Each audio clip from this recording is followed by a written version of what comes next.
How's it going, everybody? So in this video, I'm going to be going over a lot of the flaws in how we interpret nutrition science, and I'm going to try really hard to hit the really big points of misconceptions that people constantly draw within these circles, okay? And almost what I would call like mainstream nutrition myths, and these are generally coming from evidence-based practitioners who view the science as gospel, and they start with the evidence and start with the science, and their entire view of how the human organism works in relation to nutrition is completely drawn from scientific evidence as like the baseline foundation. And I'm going to explain basically the science is not flawed. In fact, nutrition science can't be flawed per se, unless of course the science or the evidence or the studies or research in question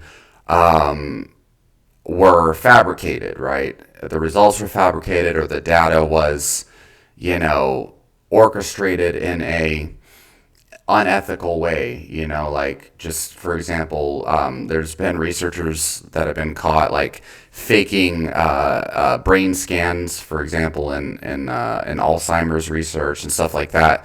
That obviously is flawed science, right? But what I'm getting at here is the way we interpret scientific evidence is holding us back when it comes to practical outcomes and how to apply what we know to kind of like improve the human experience as much as possible.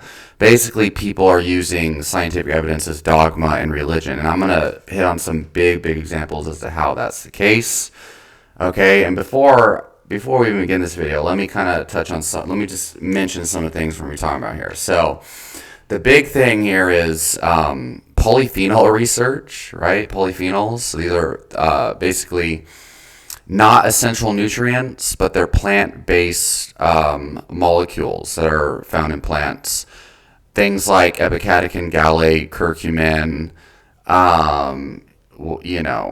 and like colorful pigments and fruits and vegetables and things like chlorophyll as well, lutein, and all these other things.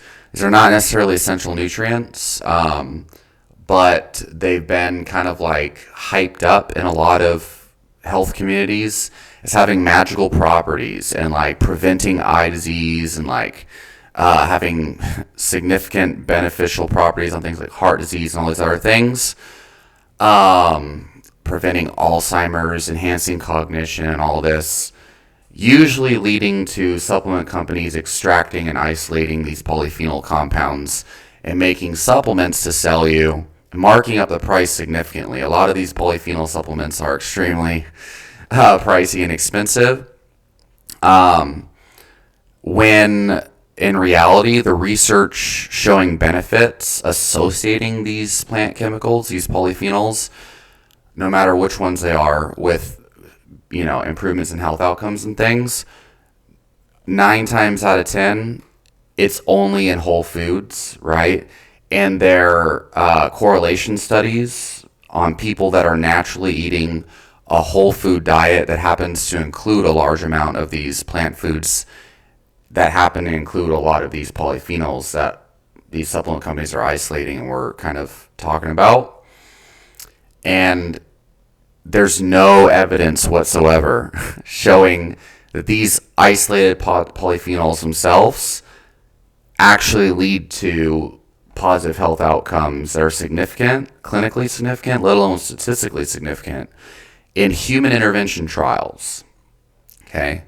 And so we're going to get into that here in a bit. All right? But basically, experts are taking evidence that's found in a very specific context and blowing out of proportion and extrapolating it to show certain nutrients have magical powers that has never been shown before. And in fact, when they actually research these isolated polyphenols in human trials, you don't actually see the same positive health outcomes that are shown in whole food correlation studies, right? So anyway, other things we're going to talk about in this video are basically that the wide amount of vitamins, minerals, polyphenols, and other nutrients that may be beneficial or may even be essential for living and life that we haven't even identified yet. Okay, so we're going to get into that in a second. Okay, other things like ketogenic diets, VO2 max, aerobic versus anaerobic energy systems not actually being separate energy systems, and shit like that. Okay, I've talked about all these things in dedicated videos before, but whatever, we're gonna try and get into it here. So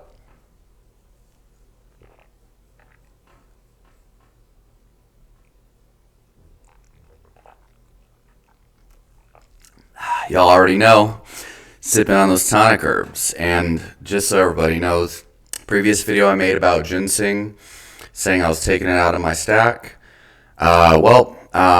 Actually, I increased my dose. I doubled my dose. So sorry about that, y'all. Still taking the Panax ginseng, a whole teaspoon now. So see how that goes. And I'll make a video updating y'all in the future.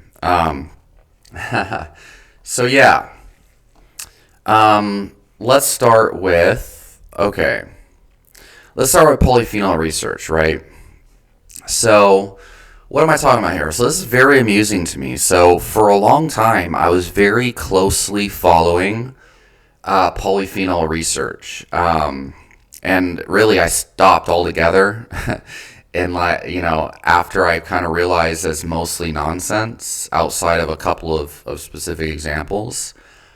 For the longest time, like people, if you've been following me for a long time, I was following a plant-based diet that was like 80% like vegetables, pretty much. Like, and I'm talking broccoli, cauliflower, carrots, and a lot of like crazy weird vegetables you'd find at specialty markets from all over the world.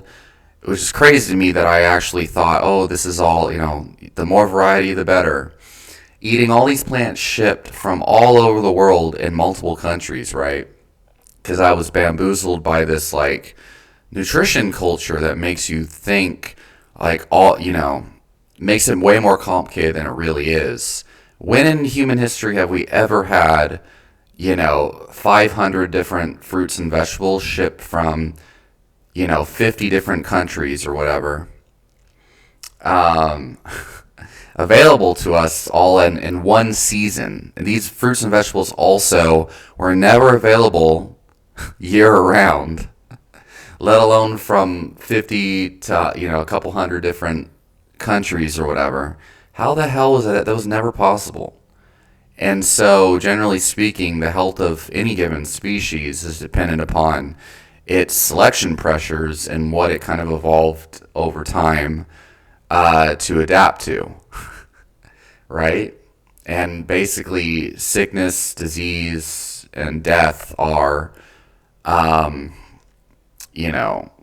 basically the organism meeting a demand in its environment or its nutritional environment or whatever, in which it has not adapted a tolerance to, basically, right? So what I'm getting at here is just at a baseline, just philosophically speaking, to think that a multitude of,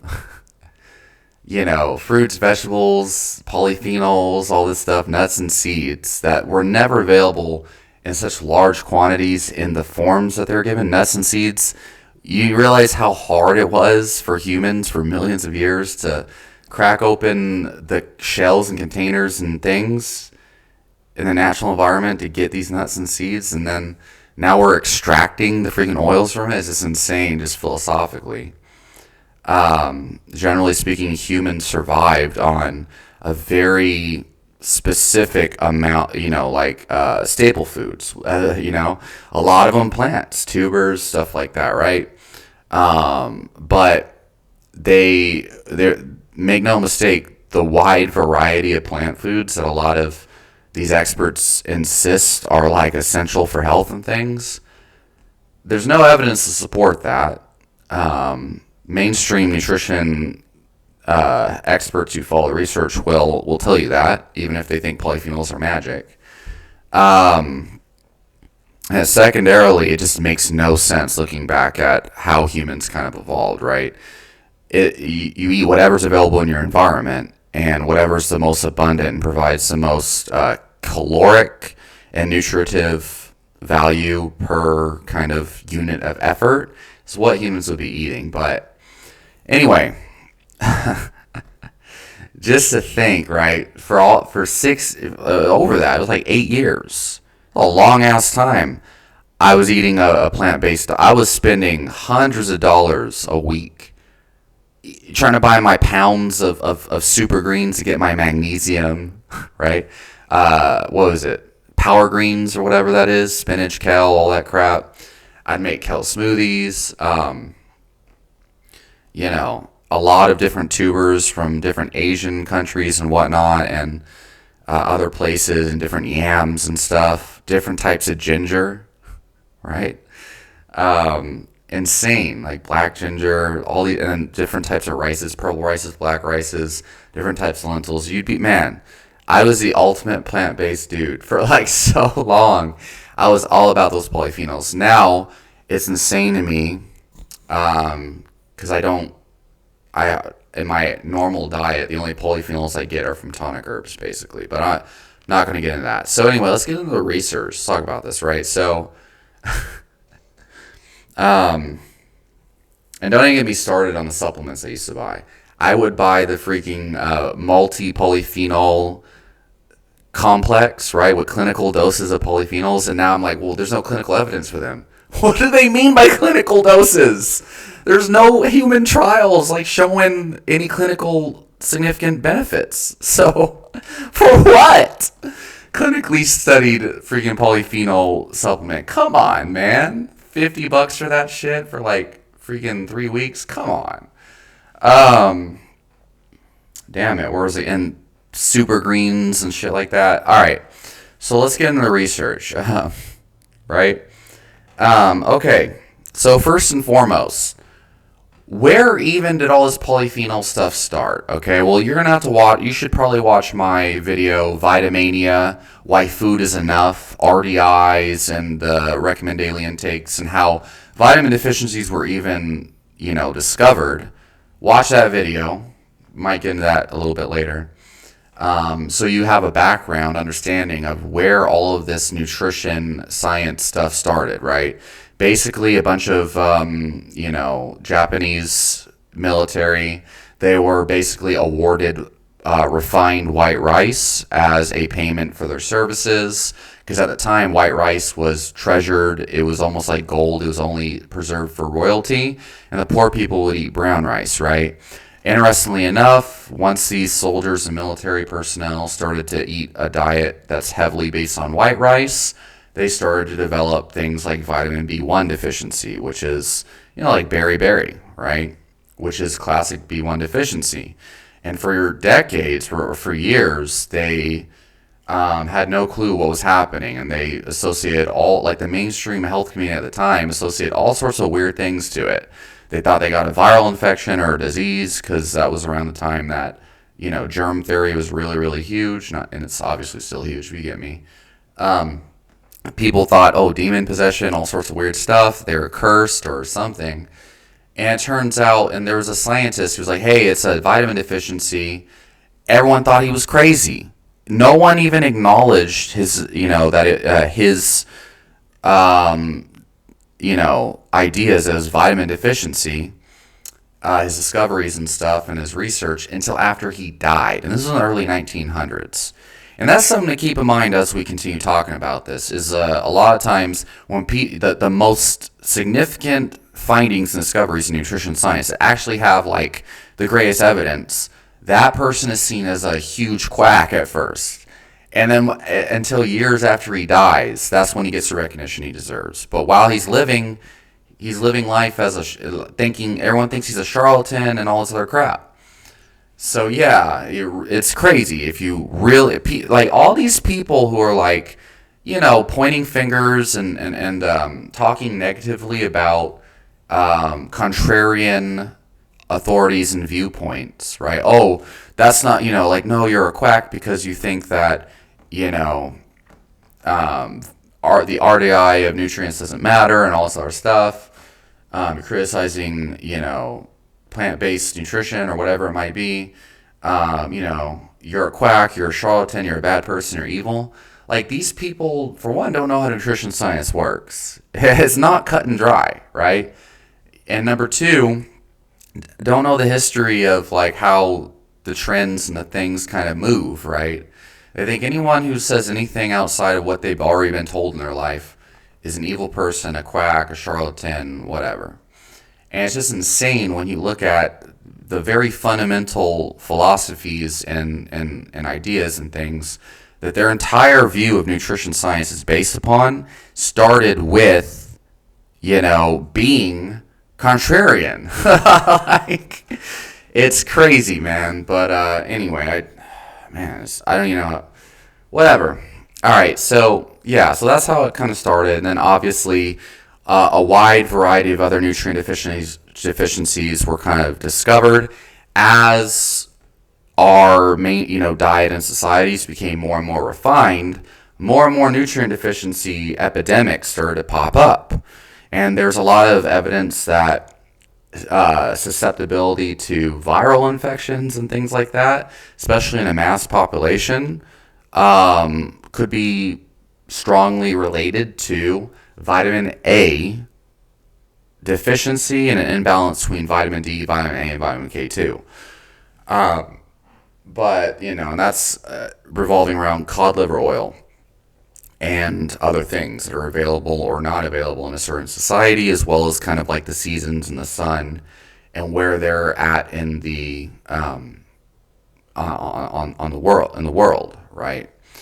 But anyway, that's a more nuanced discussion, and Chris Masterjohn has like a video about that if you're interested. But I don't even think it's available anymore because it was a paid video that he said he's going to take down. But so yeah, and then the more nutrient deficiencies were discovered, the more supplement companies and drug companies and food companies started to capitalize on it. After all these nutrient deficiencies started to pop up and refined foods were increasing the population, guess what? The refined food manufacturers, there were cereal companies that created vitamin fortified cereals, and now it's mandatory. Any refined grain product has to be fortified with vitamins and minerals. And there's a difference between vitamin fortification and vitamin... God dang it. Well, there's two different terms, and I'm blinking out on it right now. But I discussed all that in my Vitamania video. But yeah, food companies, just King Vitamin cereals, and there's sodas that were fortified with vitamins and minerals. And then the food company manufacturer who makes these cereals, who's probably creating these deficiencies and not realizing it with the refined foods, depending on how you perceive vitamin deficiencies and things. They started on the package now, they can say a great source of vitamins and minerals, right? They can make health claims now just based upon the fact they fortified their refined sugar, refined complete toxic junk food with some vitamins and minerals that whether your body can absorb them and utilize them properly is up for debate. And meanwhile, vitamin deficiencies never really were a major thing until these foods were even introduced in the market. At least from what we understand with the testing and diagnosis at the time, right? Not to say famines never existed before, right? But we have to understand famines, where there's just a low availability of overall food in general, is not the same as a nutrient deficiency caused by overconsumption of foods that are nutrient devoid. Okay, big difference. And I honestly, looking at the evidence, and wondering if it's not so much that these vitamins and minerals are essential per se, that there's a certain level of nutrients that your body needs on a micronutrient level, but more because there's people that have fasted with no vitamin supplementation for 30 days or more and just drink water. right? And they didn't die of a deficiency. Obviously, they weren't in optimal energy, well-being, and health per se, but they didn't have the same symptoms as someone who's just like eating nothing but white rice for a period of time. And there are studies, like I think it's the Kempler diet, where they eat nothing but like white rice or whatever for a period of time. But that's something to get into in our time. So anyway, yeah, so these refined foods could be actually the underlying cause of a lot of nutrient deficiencies and not a lack of these nutrients themselves. So then it's ironic as hell that these damn junk food companies, cereal companies, energy companies, soda companies, orange juice companies, right? Sunny D, vitamin C, yo. Gotta get your vitamin C for the day, so it's essential you drink your Sunny D. You know, people don't realize it's kind of subconsciously, basically almost brainwashing people, let's just say, programming people is a better word, to assume that they need to eat these foods to get their vitamins and minerals. They're like, well, if you don't, drink milk, drink Sunny D, eat your cereal in the morning, how are you going to get your iron? How are you going to get your vitamin D, your vitamin C, your B vitamins, right? That's why I eat cereal. Like, come on, man. That's why I eat Lucky Charms or whatever. Come on. Anyway, these food companies have a major kind of stake in the game, right? So this is kind of the dynamic that bleeds over into polyphenol research and these other things. And obviously, vitamin supplements became more and more prevalent, multivitamin. For a long time, people were like, oh, I got to take my multivitamin because I don't eat a lot of fruits and vegetables. Meanwhile, there have been societies, and currently now, because of this carnivore movement that's getting really popular, there are hundreds of people that have lived years and years on eating nothing but red meat alone, no vitamins and mineral supplements or any of that, and not develop any deficiency syndromes and reverse all of their autoimmune diseases and metabolic diseases, diabetes, all this crap, eating nothing but red meat and not even worrying about these micronutrients. And again, I'm not telling people to do that, but it's a very real thing. And I personally have followed an almost exclusively meat diet since November of 2018, and I'm not biased towards it, and I don't tell people to eat that diet at all, but it is not, it doesn't seem as, to me, as deficient or problematic as people make it out to be. The main reason why people are, they think that is a problematic diet, and there's all these people that talk super negatively about it, like, no, that's a stupid thing to do, the carnivore diet. It's just because we are programmed to think that we need our daily minimum intake of vitamins and minerals. And vitamin and mineral deficiencies are not nearly as common as a lot of people make them out to be, right? Now, the thing is, if you have a diagnosed deficiency syndrome, whether it's anemia, beriberi, vitamin D deficiency, right? In my opinion, if your doctor diagnoses you with a vitamin deficiency, you should definitely take a supplement, okay? Make no mistake about it. I'm not saying vitamin deficiencies don't exist, but what I'm saying is the underlying kind of way we understand how to prevent deficiencies seems to be flawed, all right? So, anyway. Where am I going with this? So look, freaking food companies want you to think you need these polyphenols.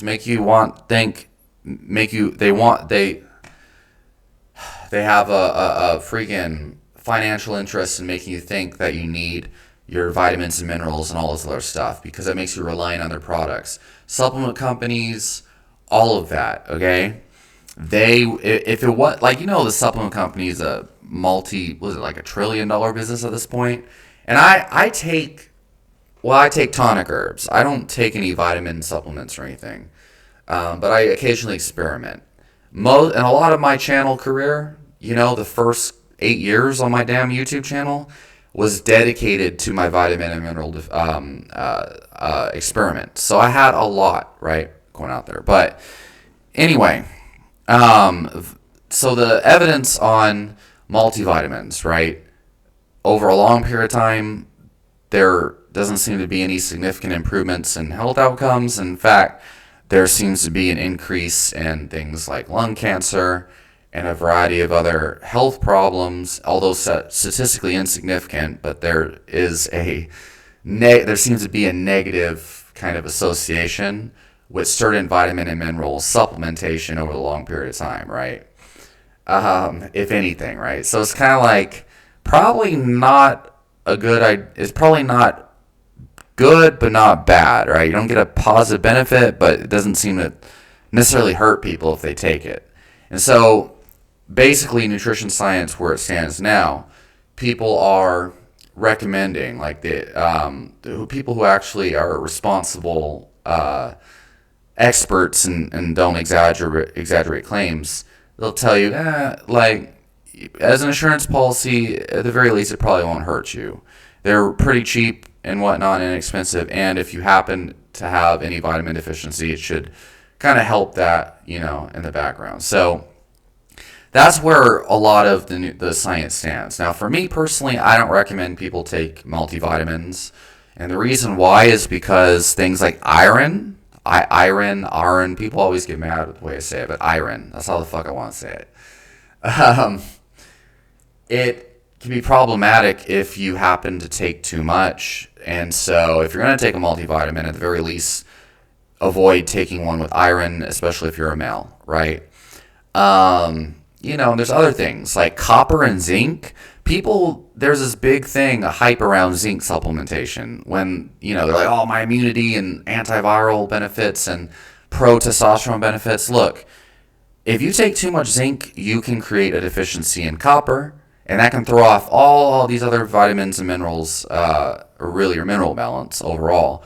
And it can cause all sorts of problems. There's a lot of anecdotes that people don't see in case reports of people overdosing on zinc and causing extreme negative symptoms of copper deficiency and sometimes even dying.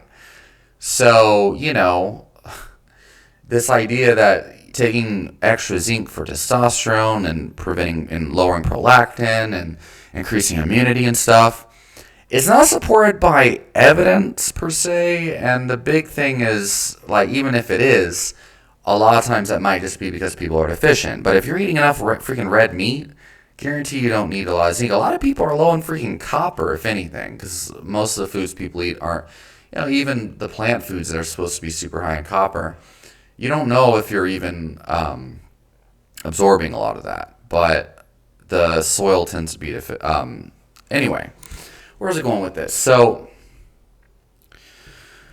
there's a lot of evidence so first of all, if you have a deficiency diagnosed by a doctor, take a freaking supplement, but take only the supplement that you're deficient in, okay? That should be intelligence 101. But there's a lot of people that are like, oh no, like, isolated supplements are bad, I only eat natural stuff. Like, bruh, you can stay deficient and your health can get really bad as a result, or you can just take the supplement, no harm, no foul, and you're probably going to experience better health and prevent a lot of issues down the road that could have been prevented if you just did what your doctor told you. But anyway, and I'm not like saying just do things without thinking, but polyphenol research, okay? The big thing here is a lot of so most of the research is long-term epidemiological evidence, actually cohort studies, right? Where you have a free-living population of people who eats a lot of plant foods and stuff like that, and then another free-living population of people who, both these groups of people, they're naturally eating the way that they are, like by choice, by willingness, because it's just the pattern that they've fallen into, right? Whether it's a generational thing, their families, or it's just their values as a human being, as an individual. But you have hundreds of thousands of people in one group eating a lot of plant foods and whole foods that happens to be high in polyphenols that they're noting down in the questionnaire study. And then another that's just eating the lowest of the low amount of plant foods, right? And basically they start with a baseline kind of questionnaire for both groups. How much heart disease do you have, diabetes, cancer, how would you rate your memory or your cognition on a scale from 1 to 10, and stuff like that. How is your libido on a scale from 1 to 10, whatever it might be, right? And both groups fill out that questionnaire, and then that both groups also, they fill out a questionnaire about how many times a week would you say you eat broccoli? How many times a day would you say you eat? Usually it's more general, like yellow fruits and vegetables, green fruits and vegetables, blue fruits and vegetables, stuff like that. How many times a week would you say you eat meat, right? Both groups fill that out, and then they kind of just like send it off, and then they don't follow up with these people for usually like a couple years, a decade, maybe 20 years, and then they try to find those people again, followed up with another food questionnaire study, another health kind of questionnaire study, and then let's say 20 years pass by, and they ask them, in the past 20 years, how many heart attacks you've had, how many this and that, right? Or what's your hemoglobin A1C?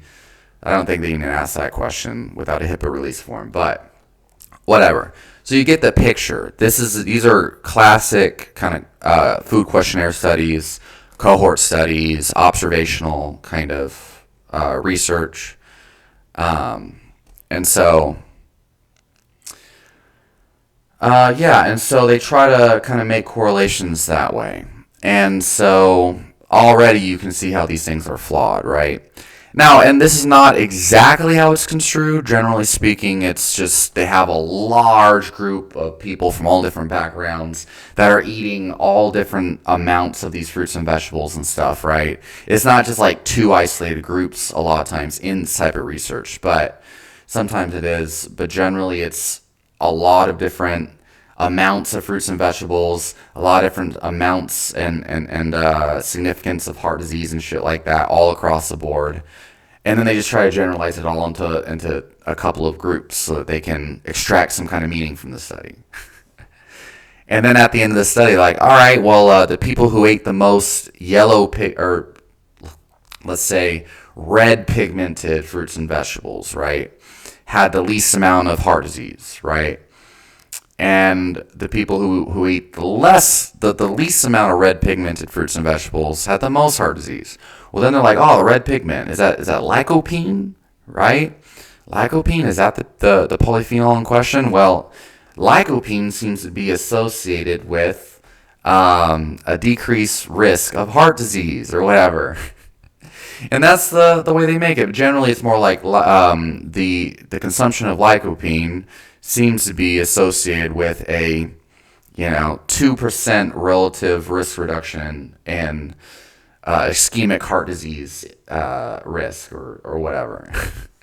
And then they don't tell you, hey, that 2% relative risk reduction, it only translates to like 0.001% absolute risk. Like, if you were actually to like practically apply this information or whatever. And I'm not good at math. That's just a exaggeration. So, but yeah, essentially, it's extremely hard to actually extract meaningful, like conclusions from these things, because already just the wide variance and overgeneralization within these studies, different types of people, different backgrounds, eating different types of diets, recalling on their memory, and then trying to group all of that data together to create one massive conclusion about one pigment, and that you don't even know if it's the freaking like the polyphenol in that or not, right?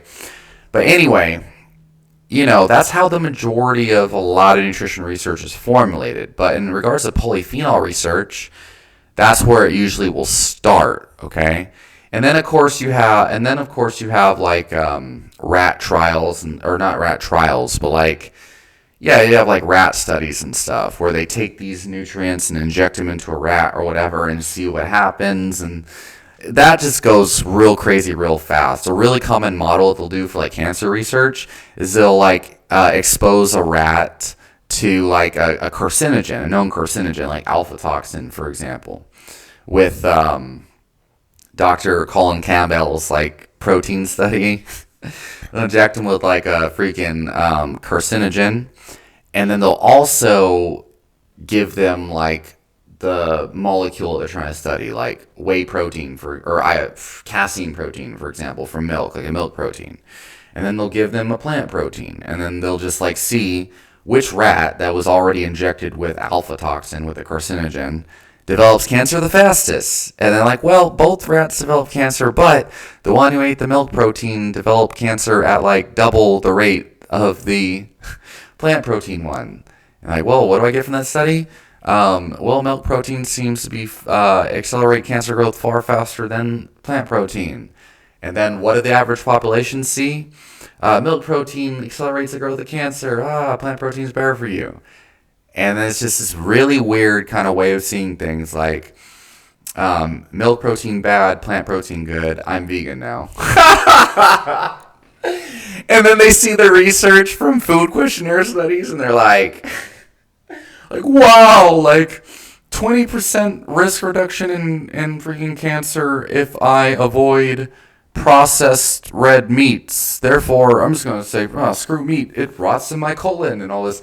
They come with these crazy things, man. And it's like, meanwhile, they have no idea how unreliable any of this stuff even is. But their whole worldview suddenly is completely construed by this. Okay? So anyway, with polyphenols,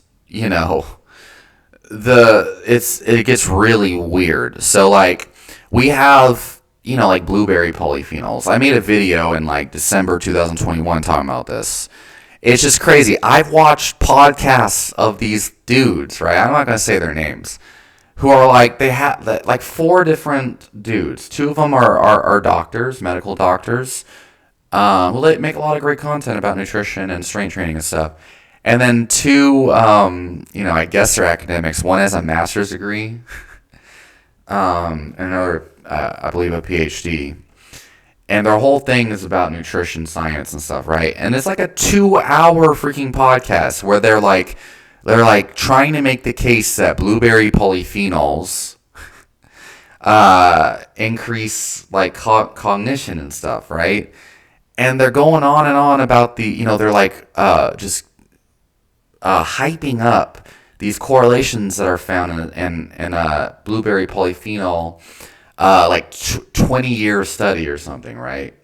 And people ate the most blueberries or whatever had like a slight reduction in like blood sugar, or sorry, blood pressure, and slight improvements in like slight reductions in Alzheimer's incidence or something like that. But the freaking magnitude of effect of the damn long-term correlation research was so low, like it translates into clinical significance, like a 0.2% difference, if even that. It's not even like that's any statistician. Like I've talked to a lot of my clients who are data scientists, basically, that PhDs in like statistics and whatnot, and they're like, yeah, honestly, no serious statistician would even think that that's relevant. They would request to redo the study or whatever. That's what we call a lingering variable, or really like statistical noise or whatever. It must have been, it could have been an error in calculation or something, or it doesn't even really matter. It's just like, anyway, basically there's no, like, that's meaningless, okay?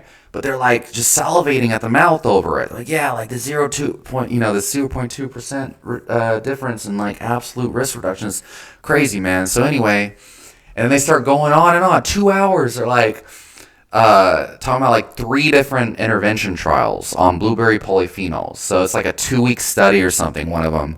And it's in like elementary school students, where one group was given like like a basic basic blueberry juice with no blueberry polyphenols in it. It's like artificially flavored and stuff. And the other one was like it's like a patented blueberry polyphenol concentrate or something, right? And some kind of crazy supplement that you could probably buy in stores for like $50 for like a 4-day supply or something, right? And like the study showed like compared to the placebo. The placebo group had like a 2% improvement in cognition in like one test that was done. And then like in several tests that were done, the freaking blueberry polyphenol drink had like a no difference. But then there was like one test that they had like a 4% relative improvement or whatever to the placebo group. So like the freaking placebo group had a 2% improvement in a couple of the tests, and the actual blueberry polyphenol group had like a 4% in one of them, but like no difference in another, and then a negative difference in cognition in a couple others. So anyway, they went over several other trials, and then they're like, yeah, man, so it doesn't sound impressive, sure, to the layperson. However, you've got to kind of think that 4% improvement in the blueberry polyphenol group, think about over a span of 20 years, right? Like in this correlation study we talked about from food questionnaire data, right? Where they found like a 20% improvement or whatever, and the people eat the most blueberries. Like over a 20-year span, think about how that 4% improvement can stack up over time. And I'm just like, how the hell can these people really still hang on to this idea that there's something magical about these blueberry polyphenols? It's crazy, you know? And so anyway, when you look at the totality of evidence, what you usually find with polyphenols in general, it's been studied time and time again. And these people in the nutrition science communities will also back this up, but then they still kind of come on to this weird conclusion about it. Everything from fiber intake. Okay, if you watch Lane Norton's debates with like Sean Baker and Paul Saladino, this comes up a lot and it's funny. Especially Paul Saladino. Fiber intake, right? Fiber intake is supposed to like dramatically improve your health somehow. Heart disease risk and all this other crap.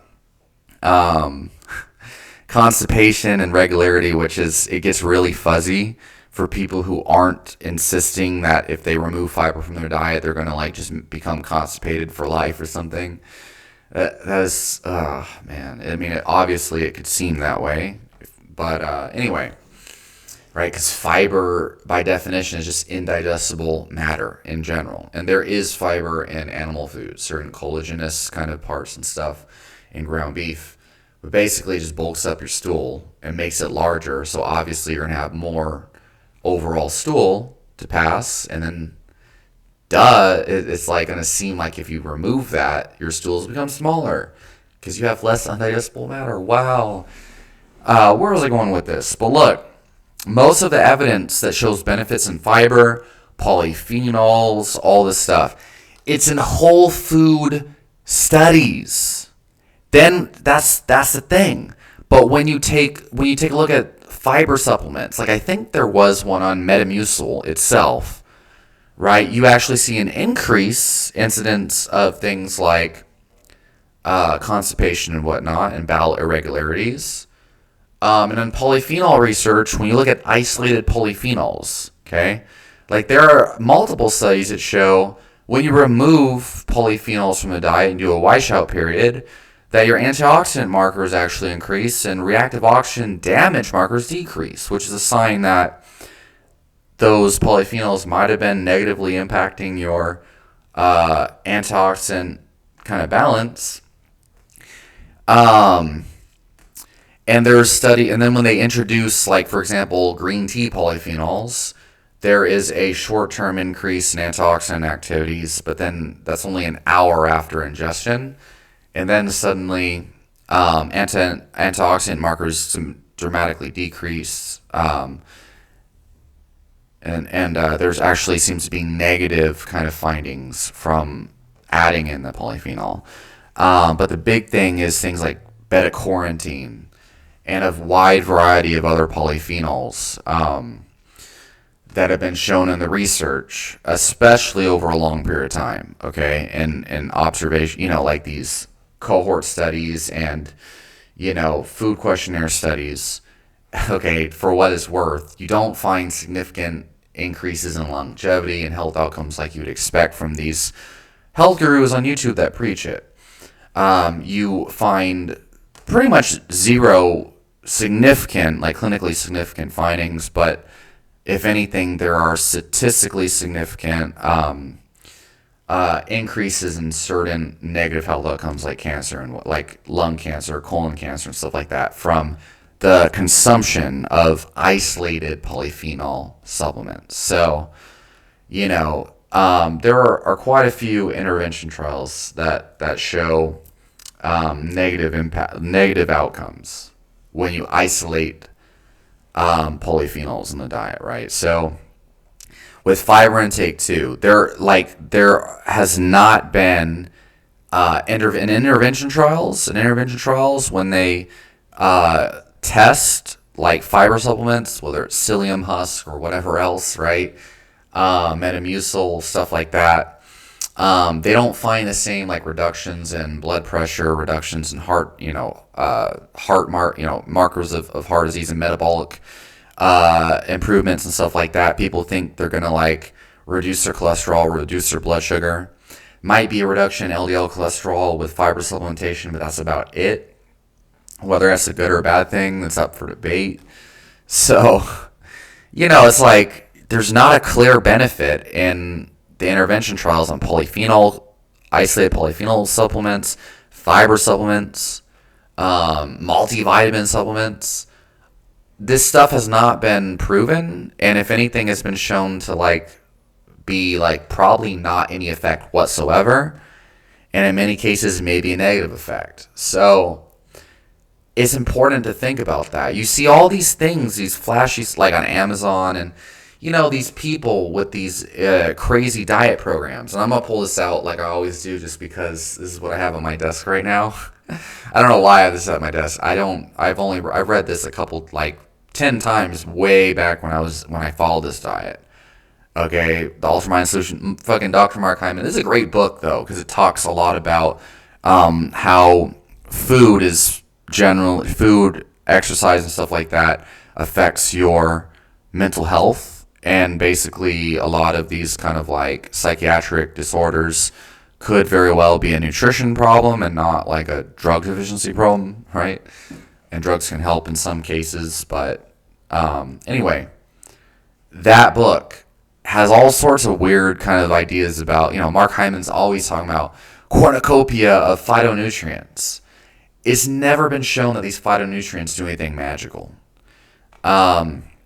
So anyway, mainstream nutrition science, like people who are actual academics, okay, they will still say, they're like, well, so there are positive findings, right? You do see positive health outcomes in people who eat the most fruits and vegetables from whole foods, right, versus the lowest. So it might not be the fiber, it might not be the polyphenols. It's the food matrix, y'all. These plant foods are the magical thing. They are causing health benefits. Now, for me personally, right, for practical recommendations, as long as you don't have autoimmune diseases that could be triggered by these plant foods, I would say besides the amount of money that they cost compared to the amount of provable benefits, they don't really seem to, they haven't been proven, right? We don't know if they actually even contribute to positive. We don't know if these plant foods actually make you healthier. We don't know that. Anyone who's like, yeah, no, that's stupid, you're dumb if you don't eat plants. Plant foods have been proven to improve your health and all this stuff. We don't know that. But as far as nutrition science can do anything useful, the evidence seems pretty strong that if you can tolerate them, you're probably better with them than without. Okay, and that's coming from someone who doesn't eat any fiber at all. Okay, I don't tell people to remove fiber, but I don't believe it's necessary. I don't tell people that though, but I don't eat no fiber. I haven't done that since November 2018. So that's almost 5 years I've been eating almost exclusively meat and no freaking fiber. I don't have no problems these people say you're going to have if you remove fiber. So anyway, and there is research that backs this up, okay? So anyway, what was I saying about that? But yeah, so they're like, it's a food matrix. So, you need to eat, freaking broccoli and freaking whatever, rutabaga or whatever, rhubarb and blueberries and, all these plant foods, spinach, kale, all that, cilantro. You need to eat this stuff because of the food matrix, okay? Because there's some kind of magical synergy between these the nutrients in these plant foods that makes you healthier. So look, in herbalism for thousands of years, there has been something that nowadays is, they call it the entourage effect, right? So basically, in supplement companies, they try to standardize active ingredients in these supplements, to kind of make them have a pharmaceutically potent effect. Well, if you follow kind of like a professional herbalism model, right, traditional herbalism really, you see the plant as having synergizing compounds and taking other plants in conjunction with that plant, having a synergizing effect. For example, Panax Red Ginseng can make a lot of people super anxious, but if you balance out that kind of edginess effect with American ginseng and other things like Shilajit seems to have a balancing effect, goji berries, stuff like that, it can actually have the opposite effect and de-stress you, right? And caffeine too. They're like, oh shit, if I take any amount of caffeine, no matter what form it's in, it's gonna like make me have panic attacks. And meanwhile, me, who had 2 years of, extreme panic disorder, and I used to take a lot of pre-workouts, so it would make it pretty bad. When I started to take green tea before I went to bed and yerba mate before I went to bed. And I noticed certain green teas and certain yerba mates induce sleep, whereas others make me edgy and wired. So there is a lot more to nutrition and herbs and food and plants than just like these polyphenols. They are magic no matter where they're from and all sort of stuff. And it's the polyphenols that make you healthier. To eat plants because of the polyphenols. Eat as many different types of freaking plants as possible because you need the wide variety of polyphenols because that's the healthy thing. It's like, bro, that is not good advice at all, especially considering there are polyphenols that have seen to have biologically active properties that have been shown as like ginsenosides and certain like caffeine. It's an alkaloid in plants. And if you just eat all these different plant foods, you don't know what the hell these polyphenols are doing, right? You know what I mean? You could be like curcumin, for example, is seen as this super magical healthy thing. Meanwhile, there's been studies and case reports that suggest it could potentially have the same side effects as aspirin. And the whole reason people take curcumin instead of aspirin is because they think it's natural. It comes from a natural plant. Well, so does aspirin, you fools. Right? So there's no way that, taking turmeric, in super high doses with black pepper to increase its absorption, or taking curcumin supplements and stuff, no way that can negatively impact my health. And it's like, actually, there's studies that suggest it has the same side effects as aspirin. So, what does that tell you? Don't just think, oh, polyphenols are great, and anything from a herb is just good for me, and whatever else. And it's funny to me, people are like super gung-ho about just eating all, like, pounds of freaking greens and broccoli and all these different colored sprouts and all this other stuff, right? Because of all the polyphenols and the super healthy things they think they're getting, And there's like, the more polyphenols, the better. And meanwhile, like, oh, I can't drink coffee, man. That shit makes me edgy. There's all these cortisol. I'm scared of cortisol. Coffee's going to mess me up, cause adrenal fatigue, which isn't necessarily a real thing, but there's progesterone still. And it's like cognitive dissonance. They're like, coffee bad because polyphenols in coffee makes me anxious. But all these other crazy plants and different varieties and stuff that I never really looked into, they're just net positive. Like, which one is it, right? And it's like this weird thing where it's like, there are some pretty gnarly compounds and things like cannabis and And what else? Like hops that is made for, with beer. Like there's a lot of negative things that happen with that. People don't understand. Like, I'm not saying like polyphenols are like completely inert per se, but these claims are made about just eating a shit ton of polyphenols in your diet for no real specific reason that is specific on the individual plant we're talking about is just crazy, right? Because for me, I'm over here like, you know what I mean? You take too much ginseng, that shit might mess you up, right? But I think it's because mainstream nutrition academics and nutrition scientists are generally under the assumption that, in order for it to have that substantial of a benefit, it has to be like a pharmaceutical drug that will just huge bang for your consumption instance, right? Like you take like a sedative drug, and you're gonna pass out.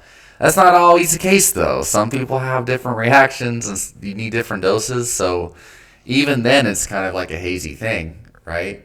Like you take some kind of psychiatric medication or whatever. You take a freaking pharmaceutical drug, that shit's gonna like have a significant change in your physiology, whether it's good or whether it's bad. Sometimes you can have either or with certain with different people, but like it's going to impact your physiology one way or the other. But I think there's this assumption that for whatever reason, whole plant foods are like not going to make a substantial enough difference for you to need to exercise caution when you're eating new foods. But like like if you've ever watched travel vloggers and crap like that, which I don't spend my time watching that because whatever. But like, I have watched a couple, right? And you'll hear like if you hear people like go to a third world country and they eat the local cuisine there, and they get all sorts of crazy things. Obviously, there's like sometimes food poisoning, just because their body's like not as robust to the environment, but like. Just like they might have eaten an obscure kind of plant food that's specific to that region, and it does some crazy stuff to their physiology. Like, man, I don't know what I ate, but like, like a lot of times it's just because of some kind of obscure food that they ate in that region, and a lot of times it could be plant, and it gives them some kind of crazy effect, and that's because plant foods are not as crazy magical and just net benefits you think, but they're also not as like inert, and they're not poisons. That's the other thing. These dang carnivore people, right? And I eat a mostly meat diet, and I was strict carnivore for 2 years when I first started. You're right, but these people who are like, plant foods are just poisonous, bro. If you eat garlic, it'll cause brain damage and it'll kill off your beneficial flora and you're gonna be fucked. That also is ridiculous, okay? It's the extremist claims, okay, that people make one way or the other, right? I feel like, evidence-based practitioners who are like, all right, studies aren't that impressive on plant foods, but, like there might be magical properties, and it's because of the food complex, so you should definitely strive to eat as much vegetables and fruits as possible. I think that's a balanced approach, you know what I mean? But it's not entirely true, and I think the fear-mongering, telling them if you don't eat these foods, that's you're probably not going to be, it's probably going to be bad, you're probably going to regret it later on, right? Or people just outright say, if you don't eat fiber, if you don't eat plant foods, you're stupid, screw you, like Lane Norton and stuff, like having a freaking, like an absolute adult temper tantrum, right? And just calling names and going crazy about people who believe like, hey, like plant foods might not really be that important. Shit, I almost died when I had plant foods in my diet, and I slowly went on an elimination diet, removed one by one, and eventually found that I, for whatever reason, can't tolerate plant foods. But I seem to be doing just fine on only meat, and I've been doing that for a decade now, and I'm in the best shape of my life. And look at all these other people that have. Right? And then to say that these people are charlatans and that they're crazy and that they're whatever, it's just crazy, man. And then these people like Lane Norton, they have the audacity to say, if you experience improvement, your autoimmune disease go away when you switch to an all-meat diet or an elimination outerwear, that's a placebo effect, son. Bro, is that not bias, right? No, it can't be bias because it's in alignment with the mainstream narrative, everyone, that hasn't been proven and can't be proven.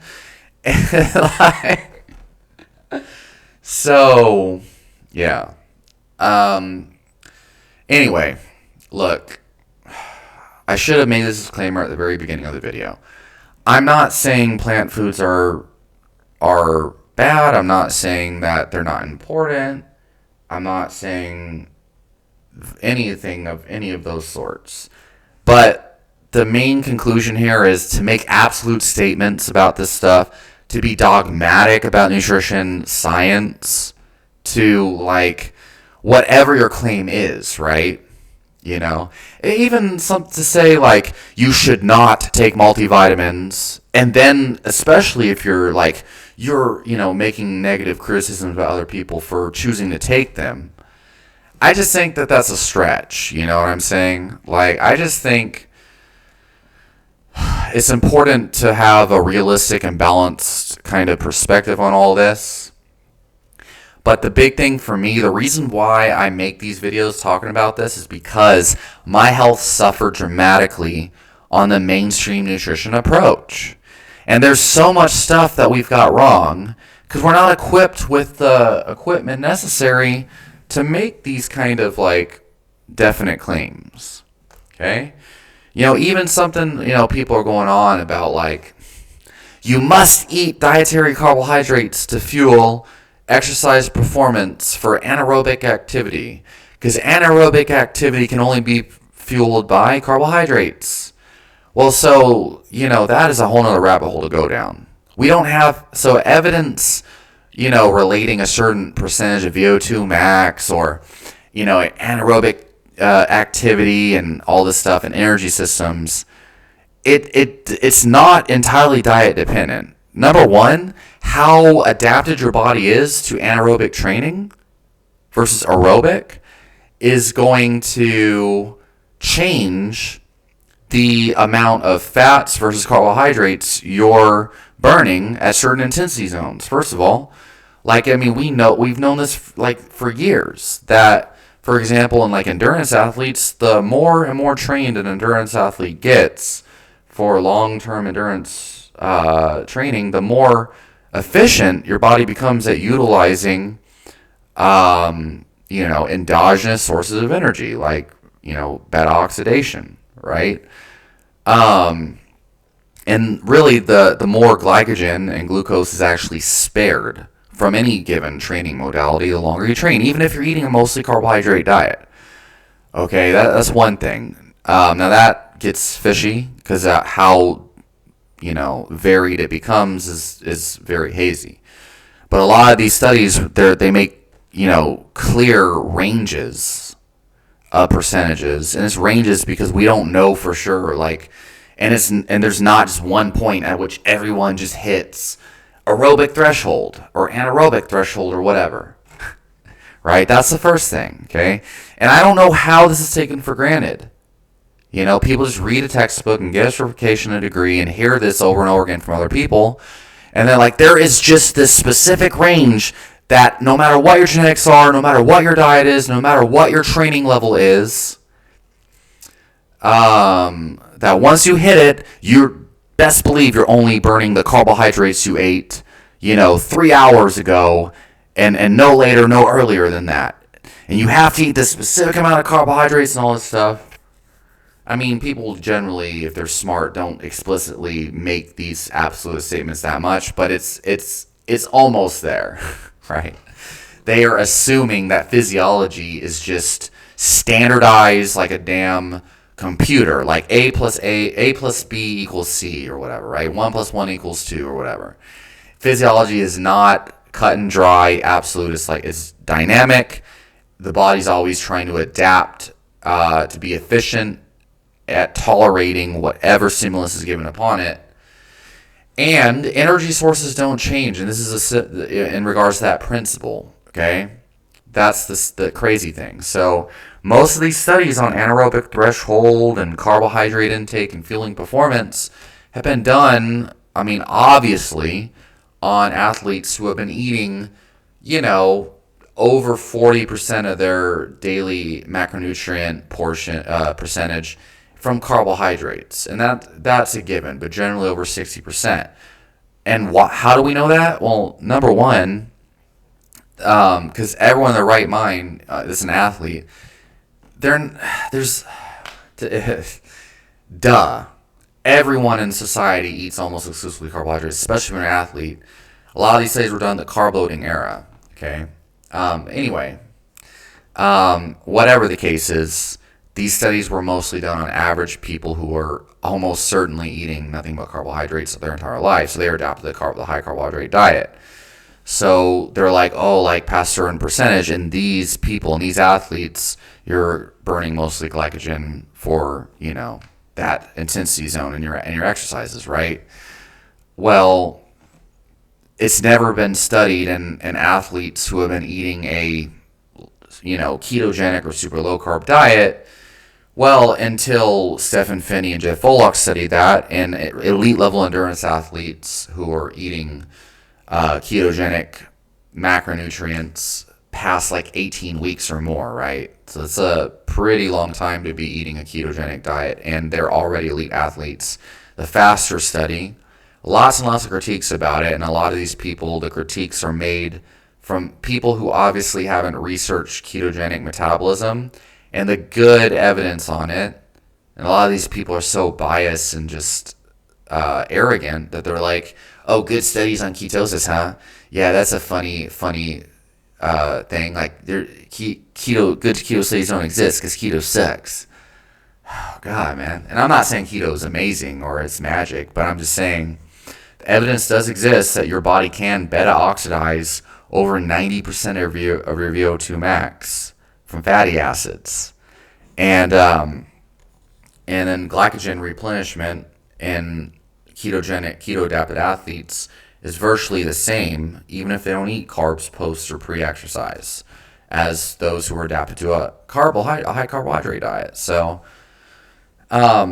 your body seems to be able to adapt to high intensity exercise from a very low carb diet. The problem is it takes 6 to 8, and in some cases maybe 12 weeks for performance to kind of catch up and for your metabolism to switch over fully. It's weird to me that people in these mainstream nutrition communities, they'll say things like like they know that it takes like 4 weeks for your body to adapt to a vigorous strength training routine, right? Before you start to see, like actual physical metabolic changes, right? Well, it depends on how new you are to it, right? Okay, don't grill me on that. But then, but you're super sore and feel exhausted all the time the first couple weeks of a new training program, especially like cardiovascular training programs. I've seen all sorts of crazy things where people, they just feel brash and horrible for the first 2 months or so. Obviously, their training is probably not optimized for beginner status, but still. The point is, though, the body takes some time to adapt to most physical demands, fitness demands, right? And a lot of that has to do with how their body and muscles and things, how their physiology is utilizing energy substrates, right? The whole point of exercise is to get your body to adapt to the demands placed upon it. Part of that is muscular changes. Another part of that is metabolism changes.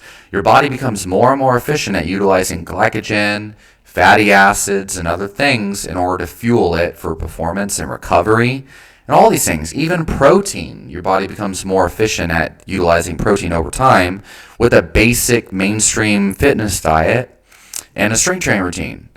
So to think that your body doesn't become more efficient at utilizing fatty acids inside of itself to meet the demands of exercise over time. And also, it's been shown that your body can actually produce around 400 to 600 grams of glucose per day endogenously from the Cori cycle, pyruvate, free fatty acids, the glycerol backbone of triglycerides, and quite a few others. But we just assume if you stop eating dietary carbohydrates that somehow you're going to develop a glucose deficiency. You know what I'm saying? People think you can live without your brain getting glucose.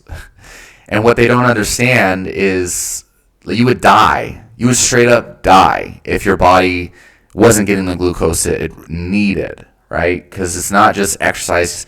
You don't just have low energy if your body isn't getting the glucose it needs. Your brain shuts off. Like, the cells that need glucose will freaking die. That's how physiology works. Right? And there's people like Dave Asprey who are like, watery eyes on ketosis or dry eyes on ketosis is a glucose deficiency. Eat some sweet potato.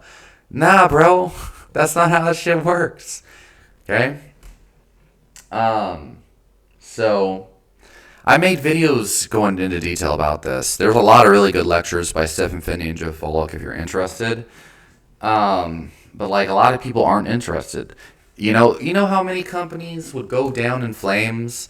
You know how many nutrition companies, their entire thing is around getting your macronutrients scientifically formulated. Meanwhile, the science on macronutrient formulation, there's an 800 calorie difference in metabolic rates. There can be, okay? An 800 calorie difference in metabolic rate. Okay, the amount of calories your body burns at rest between two individuals with the same exact height and weight. Okay, yet we use these mathematical equations based on height and weight, and sometimes lean mass we try to calculate in order to figure out how many calories we need to eat in order to induce fat loss. Yet when you look at the literature, Greg Nuckols made a great write-up about this, okay? And if you read through that, it's like a comprehensive review of the literature, and it's really good. Explaining all sorts of things play a role into how many calories your body burns at rest. We know the thermic effect of food from protein, affects that. There's evidence that the weight of your individual organs, and all sorts of other things. A lot of people also think you can calculate lean mass and make meaningful conclusions based on that. So lean mass involves things like, organs, the weight of your organs, your muscle mass, how much water is stored in your muscle mass, bone mineral density, all sorts of things, right? And then each of these organs have different metabolic rates too, apparently. So this whole thing is just crazy, man.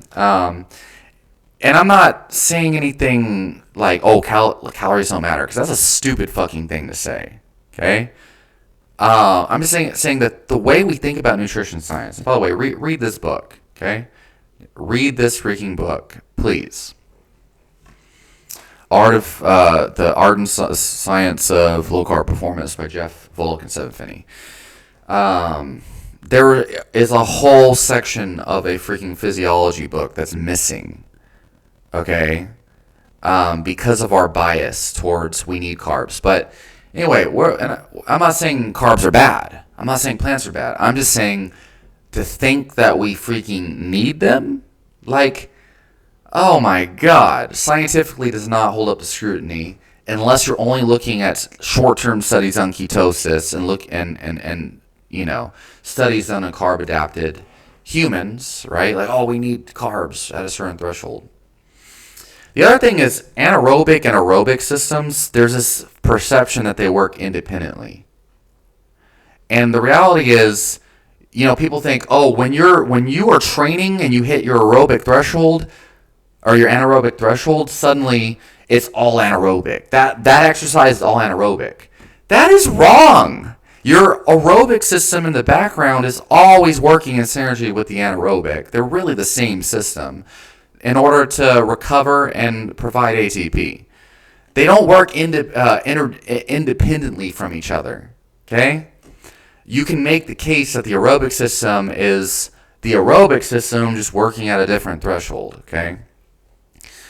In a practical sense, all you really need to kind of look at is the duration of time, and the intensity zone sustained. But from a physiological standpoint, the main energy source is ATP all around. You're not just like necessarily utilizing one or the other in regards to training per se, but you might be, your body might be burning one at a higher rate than another, but it's never just like exclusively one or the other.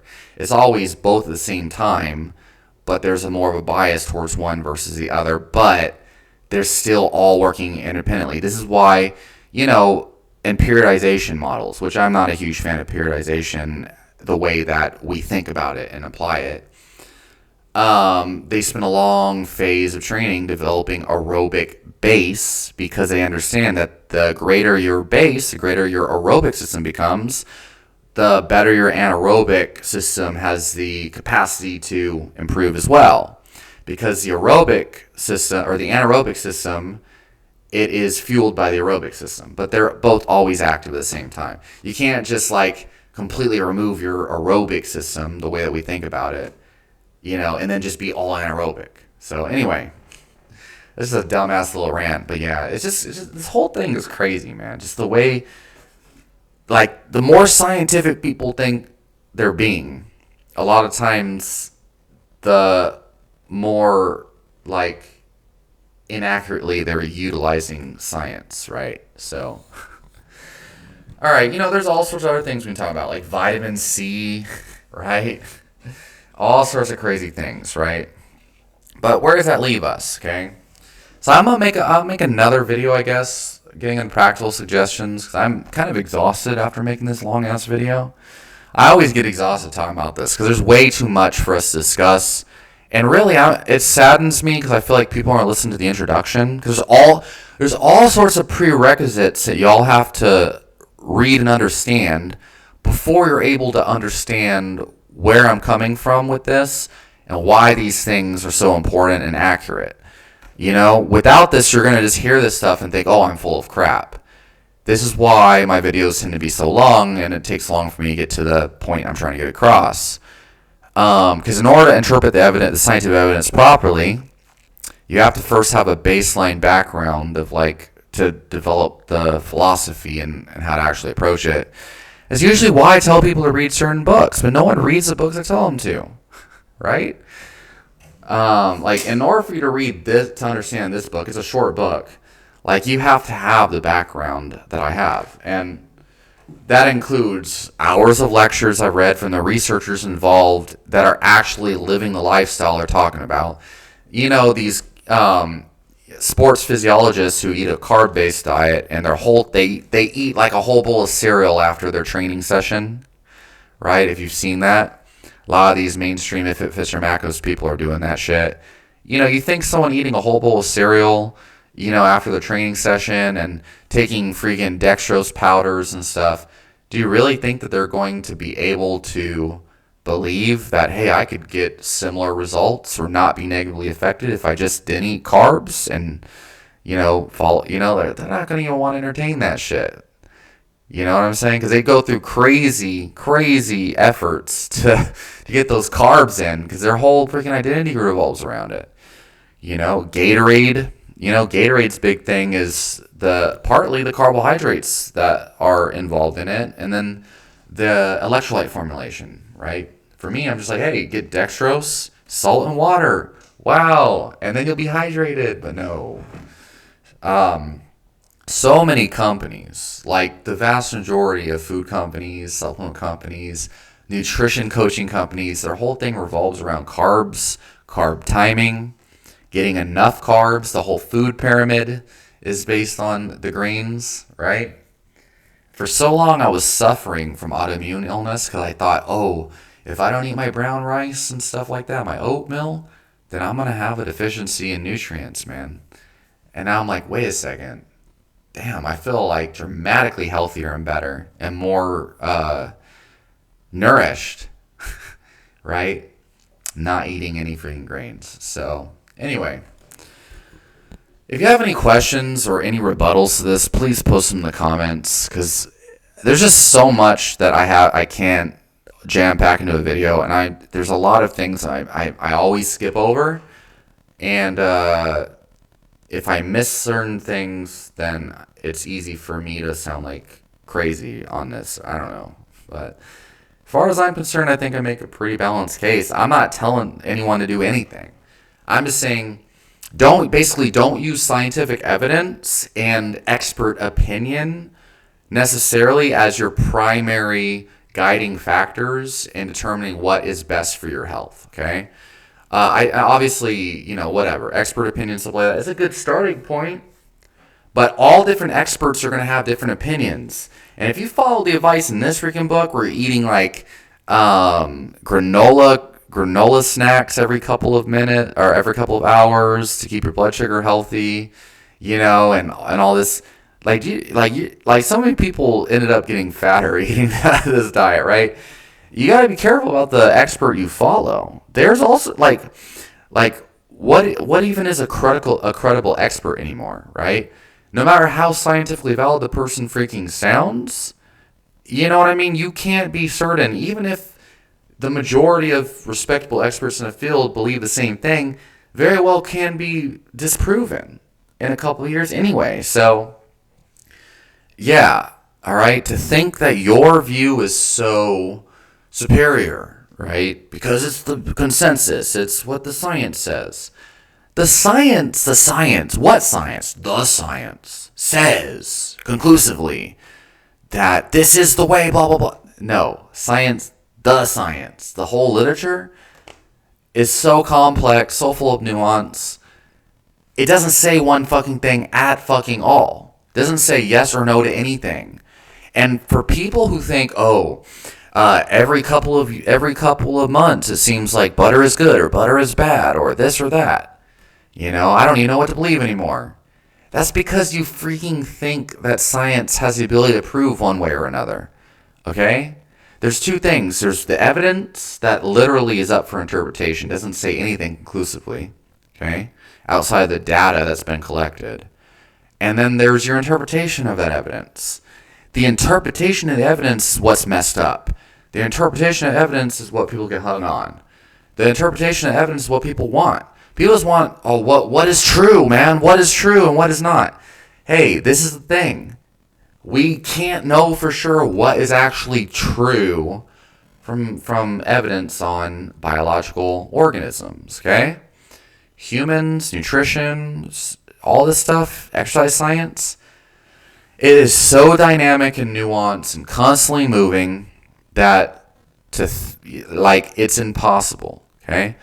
So we can only draw our best guess from the evidence that we have. So even to say that people are dumb for believing in the general consensus, that's still pushing it.